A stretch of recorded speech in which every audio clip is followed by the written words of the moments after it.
Hi students, today we are going to start with one more new grammar topic and that is degree. Okay, when we say degree, what actually does degree mean? Degree means comparison. Okay, whenever there is a comparison between either two things or one and the rest of the things, the sentence becomes of a degree. Whether it is a positive or comparative or superlative, it depends on the comparison. काय म्हणालो बा पुन्हा एकदा समजावून सांगतो. जेव्हा केव्हा आपण डिग्री असे म्हणतो तेव्हा डिग्री म्हणजे नक्की काय, तर डिग्री म्हणजेच तुलना. ओके, आणि जेव्हा केव्हा दोन वस्तूंमध्ये, दोन व्यक्तींमध्ये, दोन घटनांमध्ये तुलना असते त्यावेळेस ते वाक्य डिग्रीचं होत असतं.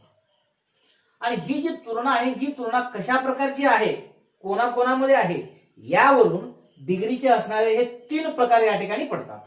कुठले कुठले? Actually degrees are of 3 types, but which are those 3 types? The first one is positive, second one is comparative and the third one is superlative. Okay, काय सांगितलं मी? डिग्रीचे असणारे एकूण 3 प्रकार, एक पॉझिटिव्ह, 2 कंपेरेटिव्ह आणि 3 सुपरलेटिव्ह. ठीक आहे. मग नक्की कशा पद्धतीची तुलना असल्यानंतर कोणत्या प्रकारची डिग्री असते हे आपण नंतर समजून घेऊया व्यवस्थित. तुर्तास हे समजून घेऊया की नक्की दिलेलं वाक्य हे पॉझिटिव्ह डिग्रीचं आहे हे कसं ओळखायचं असतं. तर साधं सोपं पहा या ठिकाणी समजावून सांगतो. दिलेलं वाक्य हे पॉझिटिव्ह डिग्रीचं आहे हे कसं ओळखायचं, तर जर त्या वाक्यामध्ये पॉझिटिव्ह ऍडजेक्टिव्ह किंवा पॉझिटिव्ह ऍडवर्ब्स वापरलेले असतील तर ते वाक्य पॉझिटिव्ह डिग्रीचा. हा पहिला मुद्दा. दुसरा मुद्दा, जर त्या पॉझिटिव्ह ऍडजेक्टिव्ह किंवा ऍडवर्ब्स च्या पूर्वी आणि नंतर सो, ॲज किंवा ॲज चा वापर केला गेला असेल तर त्याला म्हणावं पॉझिटिव्ह डिग्री. इतकं साधं आणि सोपं डोक्यात ठेवायचं. त्याहूनही सोपं सांगतो, जर समजा दिलेल्या वाक्यामध्ये सो डॉट डॉट ॲज किंवा ॲज डॉट डॉट ॲज दिसलं म्हणायचं ते वाक्य पॉझिटिव्ह डिग्रीचं आहे.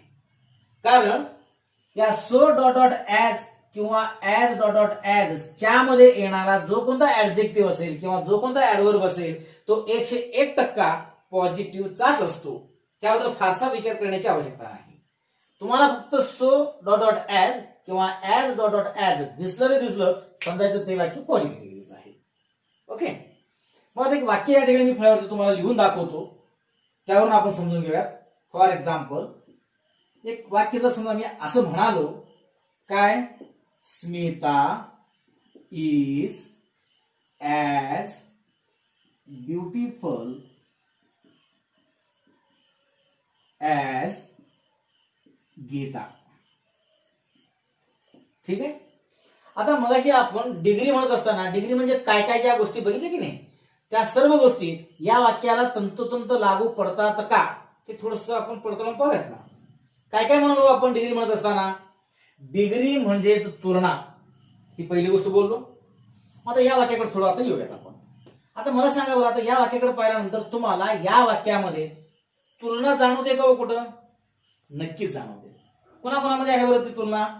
एक आहे स्मिता नावाची मुलगी आणि दुसरी आहे गीता नावाची मुलगी. या दोन्ही मुलींमध्ये या ठिकाणी आपल्याला तुलना जाणवते. तुलना आहे स्पष्ट लक्षात येतं. मग ही जी तुलना आहे या दोन मुलींमधील असणारी तुलना, ही तुलना कशाविषयी आहे, तर ह्या दोन्ही मुलींच्या असणाऱ्या सौंदर्याविषयीची ही तुलना आहे. बरोबर आहे. म्हणजेच स्मिता ही गीता इतकीच सुंदर आहे. मुद्दाम आवर्जून सुंदर हा शब्द बोललो मी, कारण तुम्हाला चटकन लक्षात आलं असणार की सुंदर हा शब्द नक्की काय मराठीत. काय हो? विशेषण, ज्याला आपण इंग्रजीमध्ये म्हणतो ऍडजेक्टिव्ह. म्हणजे ब्युटिफुल हा शब्द जो आहे तो ऍडजेक्टिव्ह आला पहिला मुद्दा, आणि विशेष करून नुसता ऍडजेक्टिव्ह नाही तर तो पॉझिटिव्ह ऍडजेक्टिव्ह आहे. समजलं. आणि शिवाय या ऍडजेक्टिव्हच्या पूर्वी आणि या ऍडजेक्टिव्हच्या नंतर ॲज आहे. म्हणजे पॉझिटिव्ह ऍडजेक्टिव्ह पॉझिटिव्ह ऍडजेक्टिव्ह. आणि ऍडजेक्टिव्हच्या आधी आणि नंतर ॲज परफेक्ट तंतोतंत या सगळ्या गोष्टी बसल्या. पहिला मुद्दा तुलना आहे, या दोन मुलीमध्ये तुलना. दुसरा मुद्दा पॉझिटिव्ह ऍडजेक्टिव्हचा वापर असतो आहे. त्या ऍडजेक्टिव्हच्या पूर्वी आणि नंतर ॲज चा वापर असतो आहे. या सर्व गोष्टी अगदी चपखल बसतात या विधानासाठी. म्हणून हे जे विधान आहे हे विधान आहे पॉझिटिव्ह डिग्रीचं. इथपर्यंत स्पष्ट आणि स्वच्छपणे समजलं.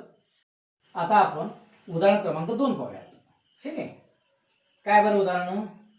Ashok is not so clever as Vinod. ठीक आहे. आता याही वाक्याच्या बाबत जसं कसं ह्या क्रमांक 1च्या विधानासाठी डिग्री बद्दल ज्या ज्या सर्व गोष्टी आपण बोललेलो होतो त्या गोष्टी कसं अगदी चपकल बसतात की नाही बसतात तपासून पाहिलं की नाही. त्याच पद्धतीने याही विधानाकरिता त्या सर्व गोष्टी अगदी चपकल बसतात की नाही ते आपण थोडस तपासून पाहूयात. क्रमांक 1 काय हो? Degree means comparison. डिग्री म्हणजे तुलना. आहे का तुलना या वाक्यामध्ये? तर आहे. कोणाकोणामध्ये? अशोक आणि विनोद या दोघांमध्ये तुलना आहे. पहिला मुद्दा. दुसरा मुद्दा, या वाक्यामध्ये असणारं जे ऍडजेक्टिव्ह आहे का पॉझिटिव्ह? मूळ रूपातील आहे का विशेषण? आहे. का? तर क्लेवर, क्लेवरर, क्लेवरेस्ट. पॉझिटिव्ह, कंपेरेटिव्ह आणि सुपरलेटिव्ह. बरोबर आहे. त्याच्या पुढील मुद्दा, या पॉझिटिव्ह ऍडजेक्टिव्हच्या पूर्वी आणि नंतर ॲज किंवा सो ॲज असतात असं सांगितलं होतं. आता या वाक्यामध्ये मात्र सो आधी आलेला आहे, ॲज नंतर आलेला आहे. मग आता ह्या पहिल्या विधानामध्ये ऍडजेक्टिव्हच्या पूर्वी ॲज आलेलं आणि या वाक्यामध्ये मात्र ऍडजेक्टिव्हच्या पूर्वी सो आलेला आहे. असं का? तर याचं कारण असं, हे दिलेलं जे वाक्य आहे ते आहे निगेटिव्ह सेंटेन्स आणि हे आधीचं जे विधान आहे ते आहे अफर्मेटिव्ह सेंटेन्स. जर दिलेलं वाक्य अफर्मेटिव्ह असणार असेल, पॉझिटिव्ह सेंटेन्स असणार असेल, सकारात्मक वाक्य असणार असेल तर ह्या विशेषणाच्या पूर्वी वापरलेला जो शब्द असतो तो ॲज असतो. आणि जर दिलेलं वाक्य निगेटिव्ह असणार असेल, नकारार्थी असणार असेल तर मात्र या पॉझिटिव्ह ऍडजेक्टिव्हच्या पूर्वी येणारा जो शब्द आहे तो असतो आणि असावा सो. ओके. याचा अर्थ सोच असलं पाहिजे, ॲज असलं तर चुकतं असं आहे का? असं पण काही नाही. जरी या ठिकाणी ॲजचा वापर केला गेला तरी सुद्धा हे वाक्य बरोबरच गृहीत धरलं जातं. ओके. पण एक आपल्या डोक्यात असायला हवं, हे लक्षात असायला हवं की जर समजा दिलेलं वाक्य निगेटिव्ह असणार असेल तर सो डॉट डॉट ॲजचा वापर असावा आणि वाक्य जर अफर्मेटिव्ह असणार असेल तर ॲज डॉट डॉट ॲजचा वापर असावा. ठीक आहे. मग आता मला सांगा, या वाक्यासाठी हे सर्व नियम किंवा या सर्व गोष्टी जशा अगदी चपखल बसल्या तसंच याही विधानाकरिता या सर्व गोष्टी चपखल बसल्या म्हणजे नक्कीच हेही विधान पॉझिटिव्ह डिग्रीचं आहे हे स्पष्ट आणि स्वच्छपणे आपल्याला समजलं. मग आता फार अजून एक वाक्य देतो आणि मग जाऊयात आपण कंपेरेटिव्ह डिग्रीकडे. ठीक आहे. अजून एक वाक्य जर आपण बघायचं झालं तर वाक्य अशा प्रकारचं असेल,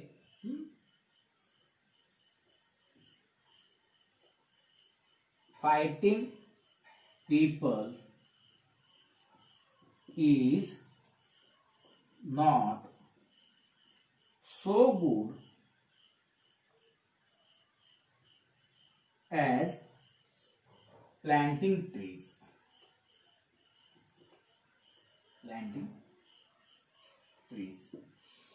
आता ह्या विधान क्रमांक 1, 2 आणि 3 म्हणजे विधान क्रमांक 1 आणि 2 हे एका बाजूला आणि विधान क्रमांक 3 जे आहे ते एका बाजूला. असं मी का बरं म्हणालो? तर बघा काळजीपूर्वक लक्षात येईल. त्या पहिल्या आणि दुसऱ्या वाक्यामध्ये दोन व्यक्तींमध्ये तुलना आहे. इथं स्मिता आहे, तिथं गीता आहे, इथं अशोक आहे, इथं विनोद आहे. पण क्रमांक 3च्या वाक्यामध्ये मात्र दोन घटनांमध्ये तुलना आहे. कोणत्या त्या दोन घटना? लोकांशी युद्ध करणं, लोकांशी भांडणं आणि वृक्ष लागवड करणं अशा ह्या त्या दोन घटना आहेत. यापूर्वीच मी तुम्हाला सांगितलेलं की दोन व्यक्तींमध्ये, दोन वस्तूंमध्ये किंवा दोन घटनांमध्ये किंवा दोन ठिकाणांमध्ये तुलना असते तेव्हा ते वाक्य डिग्रीचं असतं असं सांगितलेलं. मग आता या वाक्यामध्ये दोन घटनांमध्ये तुलना आहे हा पहिला मुद्दा. दुसरा मुद्दा, वाक्यामध्ये वापरला गेलेला जो ऍडजेक्टिव्ह आहे तो पॉझिटिव्हच आहे. Positive adjective. Good, better, best. Positive, comparative, superlative. आणि या पॉझिटिव्ह ऍडजेक्टिव्हच्या पूर्वी सो आलेला आहे आणि नंतर ऍज आलेला आहे. का आलं या पॉझिटिव्ह ऍडजेक्टिव्हच्या पूर्वी सो? कारण वाक्य आहे निगेटिव्ह. समजलं इथपर्यंत सर्वांना व्यवस्थित? मग आता आपण जाऊयात त्या कंपेरेटिव्ह डिग्रीकडे. मग दिलेलं जे वाक्य आहे ते दिलेलं वाक्य कंपेरेटिव्ह डिग्रीचं आहे किंवा असतं हे कशावर ओळखायचं ते आता आपण समजून घेऊयात. कंपेरेटिव्ह डिग्री. जसं कसं आपण पॉझिटिव्ह डिग्री म्हणत असताना म्हणालो की या डिग्रीमध्ये पॉझिटिव्ह ऍडजेक्टिव्ह किंवा पॉझिटिव्ह ऍडव्हर्ब्सचा वापर केलेला असतो. बरोबर आहे? तसं कंपेरेटिव्ह डिग्री म्हटलं की एक्झॅक्टली याच पद्धतीने काय हो, तर या डिग्रीमध्ये कंपेरेटिव्ह ऍडजेक्टिव्ह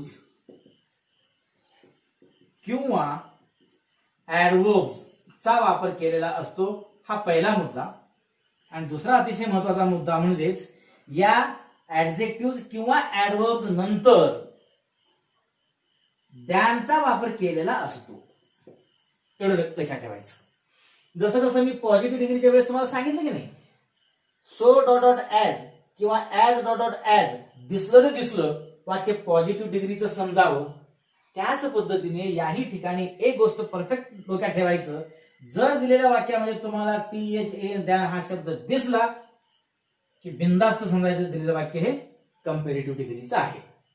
आणि त्याच्यापूर्वी जो शब्द वापरलेला असतो तो 101% कंपेरेटिव्ह ऍडजेक्टिव्ह किंवा कंपेरेटिव्ह ऍडव्हर्बच वापरलेला असतो. फारसा विचार करण्याची आवश्यकता नाही. ठीक आहे. एक उदाहरण पाहूयात म्हणजे लक्षात येईल तुमच्या. उदाहरण क्रमांक 1. ठीक आहे. कसं होईल? उदाहरण क्रमांक 1 असं घेऊयात आपण. Solapur is bigger than Kolhapur. ठीक आहे. आता याही ठिकाणी तुलना आहे. Degree means comparison. हे बसलं.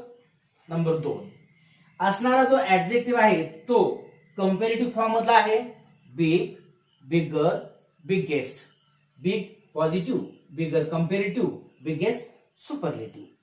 त्यानंतर त्या दिलेल्या वाक्यामध्ये त्या कंपॅरेटिव्ह ऍडजेक्टिव्ह नंतर दॅनचा वापर केलेला असतो असं सांगितलेलं आहे. आहे को दॅन? आहे. हे नुसतं दिसलं दॅन की पटकन आपण समजून घ्यायला हवं की बाबा दिलेलं वाक्य हे कंपॅरेटिव्ह डिग्रीचं आहे. ओके. आणि मग आता पुढे वाक्याचा अर्थ समजून घेतो आपण. Solapur is bigger than Kolhapur. Solapur हे शहर. आता या ठिकाणी 2 व्यक्तीमध्ये तुलना होती, या ठिकाणी 2 घटनेमध्ये तुलना होती आणि आता या ठिकाणी मात्र 2 ठिकाणांमध्ये तुलना आहे. सोलापूर हे एका शहराचं नाव आहे, कोल्हापूर हे दुसऱ्या शहराचं नाव आहे. आणि वाक्य कसं आहे? Solapur is bigger than Kolhapur. ठीक आहे. उदाहरण क्रमांक 2 पाहूयात. Okay. The previous exercise was better than this one. Okay. या ठिकाणी असणारा ONE1 म्हणजेच एक्सरसाइज बरं का. Okay. The previous exercise was better than this exercise असं म्हणून एक्सरसाइज या शब्दाची पुनरावृत्ती होऊ नये यासाठी मुद्दाम एक्सरसाइज या शब्दाऐवजी आपण वन हा शब्द घेतलेला आहे. म्हणजे दोन्ही करते एकच. एक्सरसाइज म्हणजेच वन म्हणजेच एक्सरसाइज. ठीक आहे. आता या ठिकाणी पहा बरं, वाक्यामध्ये बेटर हा शब्द आलेला आहे म्हणजे हा आहे कंपॅरेटिव्ह ऍडजेक्टिव्ह आणि या कंपॅरेटिव्ह ऍडजेक्टिव्ह नंतर THA दॅन हा शब्द आलेला आहे.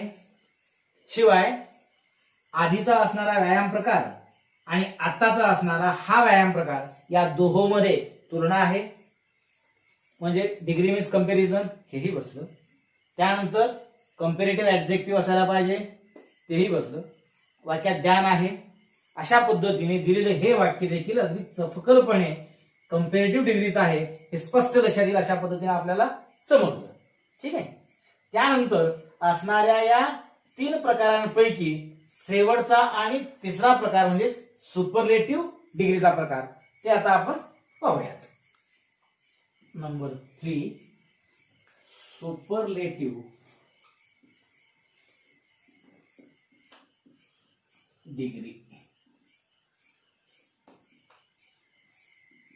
ठीक आहे.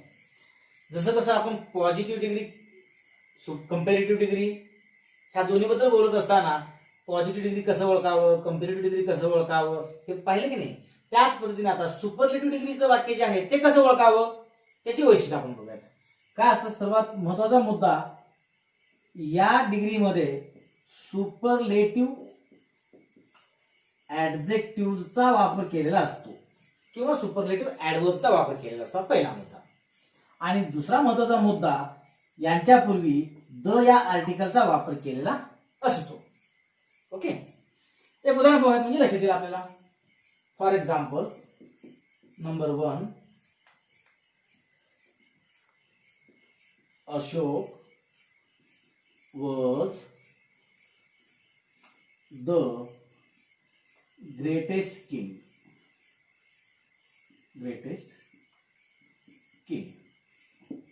ठीक आहे.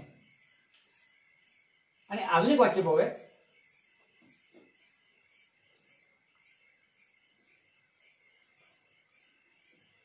Temperature is one of the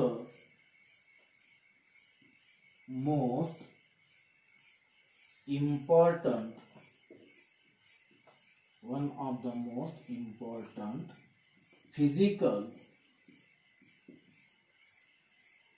factors.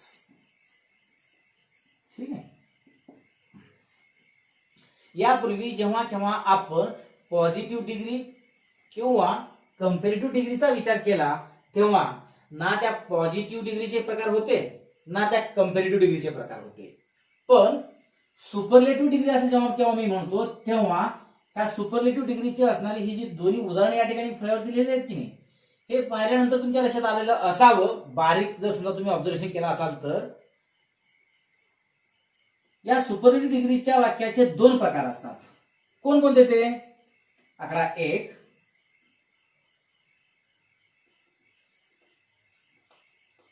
sentences without one of आणि sentences with one of.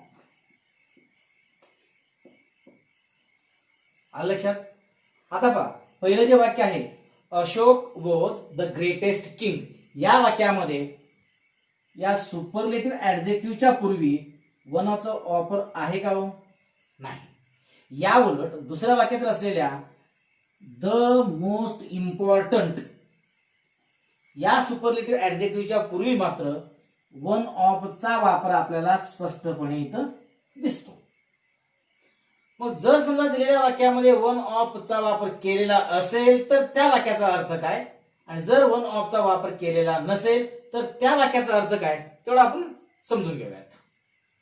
जेव्हा जेव्हा एखाद्या व्यक्तीची तुलना इतर राहिलेल्या सर्व व्यक्तीबरोबर केलेली असते म्हणजे एक व्यक्ती एका बाजूला राहिलेल्या बाकीच्या सर्व व्यक्ती एका बाजूला किंवा एक वस्तू एका बाजूला राहिलेल्या बाकीच्या सर्व वस्तू एका बाजूला अशा प्रकारची जेव्हा जेव्हा तुलना असते त्यावेळेस त्या वाक्यामध्ये वन ऑफ चा वापर केलेला नसतो.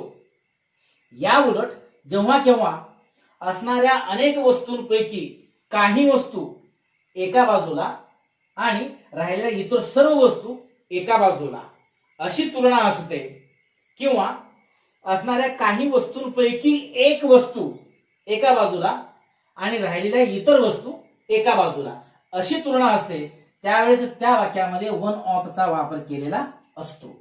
हे आता आपण समजून घेऊयात या दोन वाक्यांच्या सहाय्याने. जेव्हा जेव्हा मी असं म्हणतो Ashok was the greatest king, चा अर्थ असा होतो अशोक हा सर्वात महान राजा होता. याचाच अर्थ असा झाला की तो एकमेव असा राजा होता की जो सर्वात महान होता. त्याच्या इतका महान दुसरा कोणीच नव्हता. लक्षात येतं? म्हणजेच no other king was so great as Ashoka. म्हणजे त्या अशोक नावाच्या या राजाबरोबर तुलना करण्याकरिता दुसरा कोणताच राजा नव्हता. तो एकमेव असा होता की तो जो सर्वात महान होता, असा अर्थ या वाक्याचा होतो. पण जेव्हा जेव्हा मी वाक्यामध्ये वन ऑफचा वापर करतो त्यावेळेस त्याचा अर्थ कसा होतो पहा. Temperature is one of the most important physical factors. तापमान हे सर्वात महत्वाच्या असणाऱ्या भौतिक घटकांपैकी एक आहे. याचा अर्थ या टेम्परेचर बरोबरच सर्वात महत्वाचे असणारे आणखी काही घटक आहेत.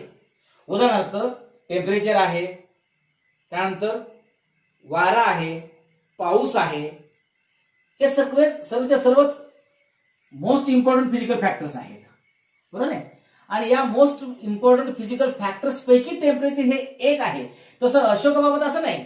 खूप महत्वाचे असणारे काही महान असणारे खूप राजे आहेत. काय अशोकाबरोबर अजून 2-3 राजे आहेत आणि त्यातला हा अशोक एक आहे असं नाहीये. हा एकमेव असा आहे की जो इतर सर्व राजांपेक्षा महान आहे.